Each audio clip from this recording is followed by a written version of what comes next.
நேர்மைக்காக போர்க்களத்திலே சண்டையிடக்கூடியவர்களுக்கு கத்திகளும் வேல்களும் மார்பும் அடித்து கொடுக்கின்றவர்களா? அடித்து கொடுப்பவர்களுக்கு கையில் எடுக்க தெரியாதா? கையில எடுக்கின்ற வாளை வீச தெரியாதா? வீசுகின்ற வாள் நம்ம எதிர்ப்புடைய தலையை கொய்யாதா? நம்ம எதிர்ப்பவர்கள் யாராக இருந்தாலும் எவராக இருந்தாலும் சரித்திரத்திலே இருக்கிறார்கள். அது எந்த உயரத்தில் இருந்தாலும் சரி, அது எவராக இருந்தாலும் சரி, அதற்கு இந்த கோவில் பட்டியலே வீர முழக்கமாக நான் சொல்கிறேன்.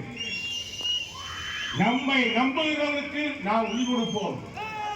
நம்மை ஏமாற்ற நினைத்தால், நம்மளை ஒதுக்க நினைத்தால், நம்மளை ஓரங்கட்டு நினைத்தால் அதற்கான விலையை சம்பந்தப்பட்டவர்கள் கொடுக்க வேண்டி வரும் என்பதை உணர்த்துகின்ற வகையிலே நம்முடைய பயணம் இருக்க வேண்டும், நம்முடைய ஒற்றுமை இருக்க வேண்டும். எத்தனையோ நகைக்கடை உரிமையாளர்கள் நகைக்கடை வைத்திருக்கிறார்கள். காவல் நிலையத்தை சேர்ந்தவர்கள் எல்லோரும் சில பேர் ஒரு திருட்டு பயில போய் நகைக்கடையில் தான் நகை கொடுத்து சொல்லுவான். நகைக்கடைக்காரன் நடத்துவாங்க. நான் அமைச்சராக இருக்கிற அந்த நிலையில மாற்றிட்டேன். ஆனா இன்னும் சில இடத்துல நடக்குது. இப்ப இதையெல்லாம் தடுக்கணும்னு சொன்னா அங்காங்க இருக்கிற இளைஞர்கள் ஒரு பெரும் படையை 200 பேர் முன்னதாக திரட்டி வச்சுக்க. எந்த நேரத்தில் எனக்கு நீங்க போன் போட்டாலும் கோயில்பட்டி அல்ல குமரி வரைக்கும் தொழில் பண்ணி பிழைக்கிற நகை தொழிலாளர்கள் பொழப்பை கெடுக்க நினைத்தால் உன் பிழைப்பு தெருவுக்கு வந்தது. அது யாரா இருந்தாலும் நியாயமாக இருக்கக்கூடிய நல்லவர்களுக்கு துணையாக இருங்கள், உதவியாக இருங்கள், ஊருக்கு உறுதியாக இருங்கள்.